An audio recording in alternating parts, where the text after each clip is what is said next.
my lovelies. Welcome to Where the Road Rises with me, your host, Eileen Curlin Walsh. I'm excited to bring you our guest today, Brendan McCrudden, to talk about the well-being of our first responders. As a mother of a young firefighter paramedic myself, I worry not just about harm's way, but the impact of the trauma my son witnesses daily. Brendan recently retired as a commander with the Chicago Police Department.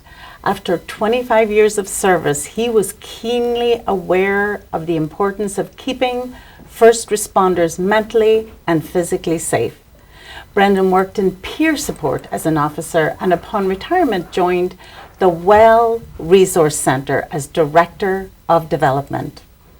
The Well is a non-for-profit organization that offers free mental and physical health resources to first responders, both active and retired, and help for their families. Brendan will tell us about the work of the Well, how we can reach out for help when needed, and how we can support their great work. Welcome, Brendan. Welcome, Eileen. Thank you very much for having me out here. Oh, delighted. It's a pleasure to be out here in Palos Heights for this TV show. Thank you so much. And I'm really excited to hear about the resources that the really deeply needed resources you're going to tell us about today, Brendan. So why don't we start by telling us a little about you, your story, your journey from being in the military all the way through the Chicago Police Department, climbing the ranks, and how your interest in the mental well-being of first responders, how that developed. All right, I will.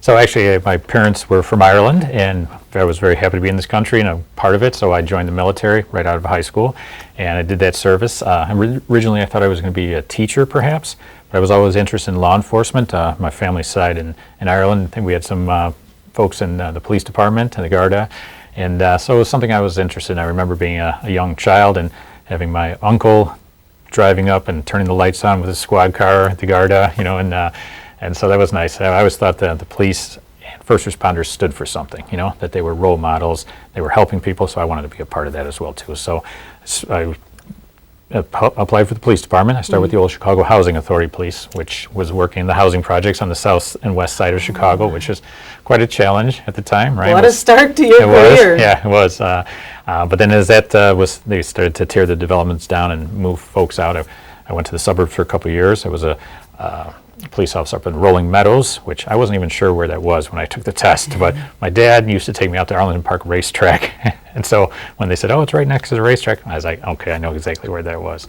So it was a small department, great people, but I didn't feel I was helping enough folks, I thought I had a better chance to help people working back in Chicago. So as the slow recruitment process for Chicago went through the steps, when they called, I said, okay, I'm going to work back in Chicago again. I still lived in Chicago, and then started there, worked on the west side in the 11th District, and slowly, I was blessed and fortunate to work with so many wonderful people.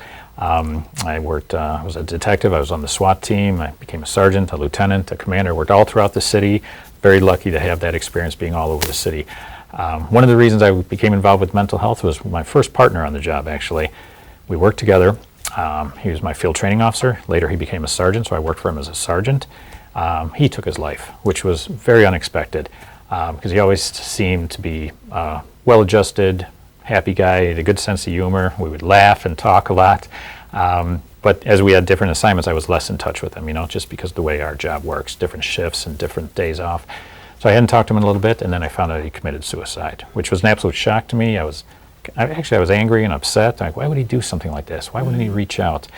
So then I started trying to learn a little bit more about mental health. And actually, a friend of mine from the military had killed himself as well, too. But, that was, now there was two different things that had happened. And I said, I'd like to try and do my little part to help out with folks. And the department was slowly trying to realize that mental health is something we need to pay attention to. Your physical health, you need to have mental health as well, too. You need to be physically fit, but mentally fit also because of what we see on the job and all the stresses, working weird hours and shifts and not sleeping well and going to court and then working double shifts and things like that. So the department started a program called Peer Support, which was officers who were trained just to basically listen, be an ear to listen for other folks, to keep an eye out for, see if somebody needs some help, and just be there after critical incidents or traumatic incidents, just so they would trust another police officer, saying, hey, we're part of the department. If you want to talk, we're here to listen. So I kept doing that all throughout my career and my different assignments a little bit. And as I rose up in ranks, some people didn't want to talk to me because like, oh, he's a sergeant, or he's a lieutenant. We don't want to talk to him. But they were more comfortable talking with their ranks. True But I talked peers. exactly. But I talked to sergeants, lieutenants, or whatever. As I was a commander, we were just trying to reach out and just, hey, we're here to listen, And the department many departments are starting to take it more seriously as far as mental health. And I think one of the reasons why so many first responders are reluctant to reach out for that is because, hey, we're tough. We're people of action. We show up on scenes and we handle things. Like your son, when he shows up on the scene as a paramedic, he's there to sort things out and get things organized, take those immediate steps to save a life, right? So we're used to that. And we don't want anyone to think that we're weak or that we need help or anything like that. We're trained and we're the go-getters, right? Yes, yes. And I think that is a bit of the stigma. Same with the military as well, too. We're trained and we're hardened and we're tough. I don't need any help, But I think we forget that, if someone breaks their arm or gets injured or hurt in the leg, well, you go to the doctor, you get your leg fixed, you get a cast on your arm or whatever, you get stitched up. Nobody would say anything about that.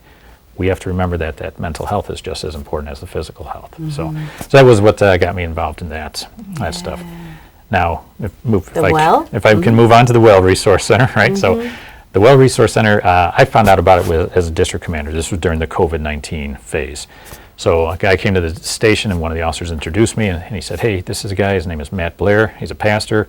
He really cares about first responders. He just has all this hand sanitizer that was donated. He'd like to pass out to the officers because that, COVID-19 is like, oh, keep your hands clean, sterilize everything and everything. Right, exactly, the early days, right? So he also said, well, can I thank the officers at roll call? Absolutely. Anytime these officers can get a thank you, they appreciate it, right? So he spoke to them, and again, just expressed his appreciation, so I got to know his story a little bit. So he was a pastor and a young guy. I always think of pastors as being older, but he was a young guy, relatively young, and him and his wife started this organization initially to help inner city youth, keep kids out of gangs, get them involved in sports, and move them in a positive direction. So his brother is a Chicago police homicide sergeant, which again, he's working on the west side, some of the busiest areas of the city, and sees a lot, right? And hearing all the things about the police department and the stress that first responders go through, he decided to change gears. And a few years ago, unfortunately, we just had a bad run of suicides. There was a lot of officers that were taking their lives. They weren't reaching out for help, and it was kind of like an epidemic, it was really shocking. So he decided, I'm going to try and help first responders. So he switched gears from the youth ministry to helping first responders, just visiting the roll calls and thanking people and saying, hey, if anyone wants to talk, I'm available. And again, the police being the suspicious type that we are, who's this guy? What does he want? But little by little, by showing up at these roll calls and being consistent, guys started to say, oh, okay. And they knew his brother. Brother was a fantastic guy, great police sergeant. So there was that little bit of trust as well too. So he started, I don't know if you want to say chip away the barrier, break the ice a little bit, So now people started talking to him a little bit, and then he got invited to other districts, and hey, why don't you come visit our district? And as this started to grow, he said, well, there's obviously a need for this. So he was able to recruit some therapists, licensed therapists and counselors who wanted to help first responders. They started helping as well too. They started renting a space on the northwest side of Chicago. The goal is to actually build that up and then open one on the southwest side of Chicago as well too, because that's where a lot of first responders are. And the location is close to the suburbs because initially it was the Chicago police that were showing up. Well, then the fire. Hey, what about us? Oh, paramedics, dispatchers. We can't forget about the dispatchers too. Then some of the suburban officers and agencies started saying, hey, can we come? Can we be there as well too? Absolutely. Everyone's welcome. What I liked about his approach was that it's not just this is a therapist's office that you go to and talk to. It's cold and clinical, and you walk in and talk to a counselor, and then you walk out, and there's the stigma of that still too. So he wanted to have it to be a destination location where other resources are available. So there's basketball. People can come play basketball. There is yoga. There's jujitsu, right? There was activities for the kids. They would do some bike rides and some youth, sports stuff. And I think that kind of breaks down a barrier as well too, because someone could say, oh, I'm going there for the basketball. Oh, my spouse is going there for the yoga or something like that, And if they find their way into some counseling or therapy, great. If not, there's still that sense of community, that this is a place that you're not afraid to walk into. You're not walking in there kind of ashamed to go into, because there is still that. People don't want someone to say, with that stigma of mental health, that, oh, I'm weak, or I'm not able to handle this. There's also the fear that if it's reported back to the department, that they might lose their job or their active duty status, you know. So he was doing all of that, and the other thing I liked about it as well too was that they don't charge anything for their services. So there's no charge for the officers. They don't take medical or insurance cards or anything like that. There's no connection back to any department, and it's not in competition with any official EAP, you know, employee assistance programs. Is that this is another option, right? And the way they fund it is just good people, you know, who care about first responders and their families. So there's individuals who donate. There's businesses, there's foundations, some of the labor unions that say, hey, we want healthy first responders, and we're willing to basically put our money where our mouth is. So if the first responders are healthy, they're going to help build up healthy communities. Right. I liked also too that there was the spouses and the families, and active and retired. Yes. Right. So sometimes someone might never ever get to the point of suicide, thinking about suicide, but is their family life messed up? Are they going through divorce? Are their kids alienated from their parents, you know? Is there all those tensions and things like that? So as a way to bring that together. So it's a way to save careers, save relations, save marriages, things like that, or just make people feel better about what they're doing. Yes. So that they're not disillusioned about their job. They don't feel bitter about the department, whatever department it may be. So when I retired, Matt, I kept in touch with him. I'd volunteered at a couple of events, and I said, well, I'm going to be retiring and still want to be useful. And he said, well, why don't you help us out? And I said, well, I don't know. I've never done anything like that before. He said, well, we're growing. We need some help. Maybe we can, maybe you can come on board and give us a little hand. So that's what I've been doing since I retired a few months ago. Yeah. Brendan, and you mentioned, so we talked about the unfortunate levels of suicide. I believe there are also a high degree of divorce in first Yes. responders. So I think that's terrific that you have what you call relational help, whereby you explore the Yes. relationships, make sure that we try to keep the family and the Right. relationships of the officers healthy, as well as they themselves mentally well. Right. So what do you, as Director of Development, what are you doing now for the well? Well, it's a fancy title, right? They give me the title of Director of Development, but basically it's to try to bring more folks on board. So on the support side, but also on the employee side, the staff, because as they're expanding, they need to get some more people on board. So they're looking for more therapists and counselors, and they're licensed and professional. They want to work with first responders. So I've been able to reach out to some folks and say, hey, would you like to join this organization, whether on either on a full-time or part-time basis. Because some people might be established in a practice and they're doing well, but maybe they're missional minded. Maybe they say, I'd like to help first responders. Maybe they have a family member who's a first responder or something like that. Maybe their aunt or their uncle was in police or fire or dispatch. So there's folks who just help that work on a part-time basis as well too. So we're able to bring that on board and just try to get the word out a little bit more, try to let people know that these services are available, right?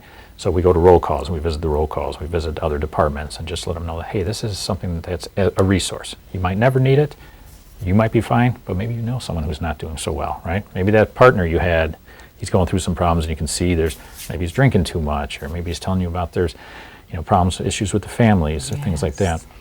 And again, we also tell them, you might be doing fine, spouse or partner doing fine, but maybe the kids aren't doing so well because of whatever reason.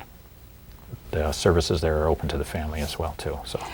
And I know you mentioned earlier, Brendan, some of the various resources in addition to the counselling. Yes. That there's yoga and support groups, and then also runs and obstacle courses. And you're hosting your first daddy-daughter dance coming up in June. Yeah, well, I have 4 daughters myself, but they're a little bit older. But one of the officers that we work with, he used to be a police officer. Now he's a firefighter, but he is involved with the well also. And so he mentioned there was a church that he attended that had a daddy-daughter dance last year. So he said, why don't we do something like that here? The well itself, it's located on the northwest side of Chicago, but there's a church nearby that we use their gymnasium for these various, the basketball and the yoga and whatnot. So they said, okay, you can have this daddy-daughter dance here in the gymnasium of the church. Invite people, bring your kids out, just have a nice special day between father and the daughter, kind of focus on the daughter.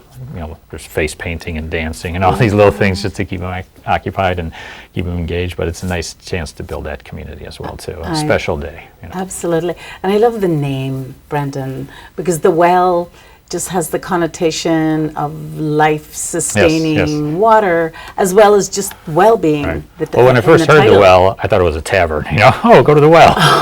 So I actually thought it was a tavern, and then someone said, no, that's Matt's organization. So, I thought that was good too. Again, it was the well, the story of the well from the Bible. You know, and it's also the well. You think about that's the place where you go for replenishment, where you go and draw the cool water out, where you get that refreshment of spirit and body, right?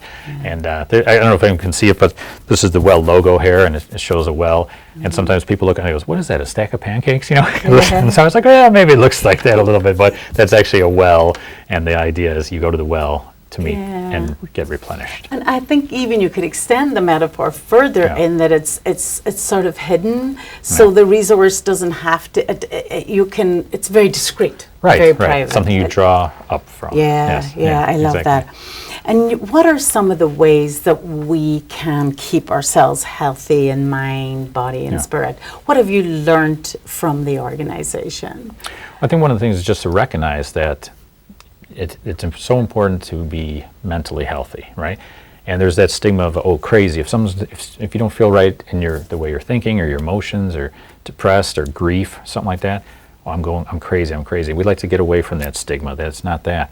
It's a lot of things can happen to us that affect us. And what affects our brain affects our body as well too. So if you're healthy up here and you feel like you have a good attitude and positive and that attitude of gratitude, shall we say, right? Where even though there's hard times, that you'll get through them, we'll work through them together, but that, hey, it could be worse, right? When if you look around and you see how that, you know, be thankful for what you have and realize there's other people who are going through even harder struggles sometimes. That, I think, helps keep your body healthy as well, too. And if you're exercising or just being active, you know, walking and being outdoors and things like that, and if you're thinking about things in a good way, or reaching out if you're not feeling so great, then that's going to help everything. Like everything's related, you know. And if you feel good mentally, hopefully that will help with your family, your friends, your relations, your coworkers. So now you're treating other people in a good way, you know. And that makes hopefully you have a better day, right? So one thing kind of leads into the other, you know. And if it's not the case, that's that downward spiral then. Where if you're not feeling good mentally, you're not taking care of yourself physically, you're not eating right, you're not keeping in touch with your friends, your family, or maybe you're barking at them a little bit, you know, short-tempered or irritable, you know. So again, that we want to stop that downward spiral, you know. We want to lift people up. So I'm curious, Brendan, you've been through the military, the Chicago Housing Authority, police, all those years working in difficult areas of the city. How did you stay mentally well? How did you not succumb to some of the cynicism that we often see that kind of comes out of being daily in those situations? So what was your secret? Well, I have been through those struggles as well, actually. You know, there are times you get cynical. You know, there's times when you're dealing with, especially in Chicago, you know, there was years when the murder rate it still is way too high. But it wasn't just the murders, it's the car crashes and the robberies and everything you see, the child abuse cases and everything like that. And you go from one to one, and sometimes you do start getting a little cynical, or sometimes you just lose a little bit of, I don't know if you want to say humanity, or a little touch of your soul, where you're seeing this all the time, where it becomes, horrible events almost become commonplace. And sometimes it's easy to forget that there's real people involved here. You know, sometimes it's just, this is our job. We have to show up and handle it correctly and efficiently and professionally, and you forget that human element there. So there's times I've had to step back and say, okay, I need to rethink things and replenish things. And a lot of times when I say seeing someone else who's in harder circumstances where I think, oh, this is awful or terrible, or I was like, there's other folks who are going through way harder things and they've made it through. So I can do that as well too. And I think a sense of humor helps, definitely. I think, and I would tell these dad jokes at roll call and stuff like that. Just people would groan, and my daughters, when I would tell my daughters that, they'd be like, that's a terrible joke, Dad, don't tell anybody that. I was like, well, that's a good one. I'm going to tell it at roll call, you know? So what would you say now? This is a philosophical question. How do you think now about human nature? Having seen because of because of what you did for a living for many years, kind of seeing maybe sometimes the worst of humanity. But are you optimistic for us going forward? How are we doing as Absolutely. a Yes, human? yes. Because for every bad event, there's good people trying to balance that or overcome it, right? So even though as our job as police or fire or, paramedics, dispatchers, you're dealing with people maybe on their worst days, their most traumatic days, their saddest days, but to realize that, hey, we're here to help them, and people do appreciate that. There's a lot of support out there, and sometimes it's the silent majority. They're not always the ones coming forward and thanking you. You're dealing with someone who's having a terrible day. But then you go down the street and someone says, hey, thank you, officer, or the kids wave to the fire truck, and you're like, there's a lot of good people out there doing a lot of things. One of the things that actually helped replenish my spirit a little bit was finding out about the well and finding about all these folks who wanted to donate their time, their money, their volunteer hours or something like that, or just their support to help first responders and their families. So all those folks out there who say, hey, I want to do something to help these folks. And that makes people feel good. There's people out there who support you, right? Yeah. Faith has been a good part of that as well, too. Realize that there's something bigger out there. We have a higher purpose and a higher calling, Yes. and never to lose sight of that. And if you lose sight of it, try to find it again as soon as you can. So that 2 questions from what Yes. you just said. Even though it is faith-based, do officers have to have, or the families have to be faith-based in order to get help from the Oh, organization? not at all. It just happens to be Christian-led. That's it. I happen to be Catholic. Matt is not Catholic. So it doesn't matter. There's people there who have no faith. Particular denomination, And there's different faiths as well, too. The main thing is just to have you be healthy with yourself, your family, your job, your career. That's the whole thing, and it doesn't matter. If someone finds their way to some sort of higher calling or greater purpose, that's fine, but not necessary at all. So anyone is welcome there, regardless of their thought process, and whether they're anything from atheist to fundamentalist. It doesn't matter. Yeah. Oh gosh, because good is universal. Yeah. And you mentioned that it's so heartening to see that people want to be involved and Yes. want to help. So let's talk a little bit about how you are supported and what can the community do? Right. Either private businesses, private families. Yeah. What can we as a community do to support the well? That's a great question, and I'd say at the very basic level, just when you see first responders, just thank them. A quick thank you, a wave, or something like that. There's some people give the 5-finger wave, and a lot of times officers see the 1-finger wave, which is a lot different, right? So I think just a little thank you is great. Let them know that they're appreciated. I think that's always wonderful. Steps beyond that would be like the Well Resource Center. Again, we have this location on the northwest side. We would like to expand to the southwest side at some point in the future. So, anything that someone would like to be involved with. Some of the volunteer events. One of the things we do around the Christmas season is we get pizzas from Lou Malnati's, which is has a business that supports the well and first responders, and we'll take them to the different districts where we serve the officers. We don't just drop the pizzas off there. So pizza, salad, desserts. Around Christmas time, we'll decorate the community room in the district station, make it festive and Christmassy, and we'll have volunteers from some of these organizations that support us and some of our volunteers, and we'll go out there and we'll actually serve the officers when they come in from roll call, the afternoon crew, the midnight crew, the day crew, and we're there to serve them, make it a nice environment, come in, sit down, have the pizza, express that thanks one-to-one, and you can see that it affects people. They're like, oh, really, why are you guys doing this? Well, I tell them I'm retired first responder, but some of these other folks are no connection to the police or fire. They just say, we just want to thank you for what you do. And you can see that makes a difference in their outlook sometimes, yes. Have you sourced a site for the south side yet? Not yet, but if anyone has a good idea or a good location, please let us know. That's certainly All right? something our community can be thinking about, because Right. we do have a very concerned, a very kind viewership. Yes. So that's certainly something that we can all Yes. be having a think about. And one of the things too, like some of the foundations or the unions that support the Well Resource Center, one of the things, the way we can try to give back to them is what we'll do is we'll go out to them and we'll just give them a little briefing, little updates at some of their meetings. Like recently I was at the Steel Erectors Association, we were at the Plumbing Contractors Association, just to go out there and let them know about some of the resources that are out there, because this was something I didn't know before joining the Well, that after police and first responders, one of the highest suicide rates actually is in the construction trades. And I didn't know that before. And I was wondering about, I wonder why that is. And I think a lot of it is because, similar to first responders, what do folks in the construction trade do? They go out there and they build things, they make things, they fix things, sometimes under hazardous conditions, sometimes under not so great conditions or under stress. There's a deadline, there's a budget, there's things like that. And again, that whole tough guy thing, I don't need help, I'm tough, I'm strong, I don't need to talk to anybody or anything like that, right? Yes. So that's a way that we give back to some of these organizations that support us. But it is a nonprofit organization, it's a 501c3, so anyone who is, Has generous, a resource. yes, any resources Absolutely. that can help in any way, it's all appreciated. What do they Sometimes just say? getting the word out too, and just Yeah. telling folks about this organization. Even sometimes if someone reaches out to a first responder or their family, and they come and they get the help they need, whether from the Well or some other organization, because there's other organizations out there as well too, and that person's life takes a better path, that's huge. I mean, that one person, you think about the ripple effect there, their coworkers, their friends, their families, anyone that is going to change because this person now is on a better ascent, shall we say. Trajectory, Trajectory, yeah, very good word. absolutely. Yes, absolutely. Oh, I love it, and I'm delighted that we are getting the word out to our audience, and I know Yeah, that thank you this so is much. not the last that we'll be hearing of the Well. I'm interested in supporting you also, Brendan. Any words to live by? Yeah. Is there any quote or Yeah. any poem, anything your grandfather said that comes back to you in moments of Yeah. need? Well, growing younger, I had family that were in the military or on the police side.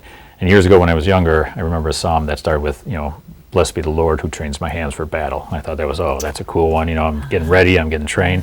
Then years later, I was kind of looked at it just a little bit different, and it was, blessed are the peacemakers, So I like that one too. And now, just a lot of times when I'm driving along, sometimes I just say, thank you, Father, Son, and the Holy Ghost, just because I'm grateful. I try to be, have that attitude where I'm very lucky to have worked with so many people. I'm sorry we've lost so many people. There's more officers that die by suicide than die by, violence or car crashes or anything like that. So if we can, and years ago when there was, most officers died from violence. It was, what do we do? Better tactics, bulletproof vests, right? Better training, better radio and communications. When we were seeing a lot of officers die in car crashes, because used to be, again, tough guys. I don't wear a seatbelt, I don't need a seatbelt. I drive fast and I'm good. And well, we were losing a lot of officers to car crashes. So again, it was make sure you're driving safely. Make sure that seatbelt's on. It's mandatory. You have to wear your seatbelt. We saw that those fatalities decrease. So now, with the most pressing issue being suicide, whatever we can do to lower those rates and keep those officers on the job, first responders, I keep saying officers because came from the police side, but first responders across the board, what we can do to lower that rate to the point where they don't consider suicide. They go and get that help they need. They're able to stand up and say, yeah, I want to talk to someone. I want to reach out. I want to work through some of the stuff that I've seen or experienced in my career. Then we can beat that. We can make that battle better, right? Oh, blessed be the peacemakers. Well, we are lucky, and the Well is lucky to have you, Brendan. Such Thank a you. beautiful soul with a marvelous mission. I love it, and I know our viewers will too. And if Thank you you. want to know more about the Well, let's give our viewers, Brendan, the best way to contact the organization. Okay. Well, they can reach out to, on the website, there's links there, and that's thewellrc.org. So the Well, RC standing for Resource Center.org, right? I'll actually give out my phone number as well too, if anyone wants to reach out, if I can provide any more information. That's 773-758-1643. Again, 773-758-1643. Available to talk, answer any questions, anything along those lines. And I appreciate so much this platform, this forum, and it's great to talk to you here. And then thank you guys so much for caring about And this. thank as well. you. Yeah. Thanks for your insight. Thanks for your service, and thank you for your humanity. And thank you, viewers, for watching. We will you. see you next time on Where the Road Rises. Until then, goodbye. Thank you so much. All right, bye everyone.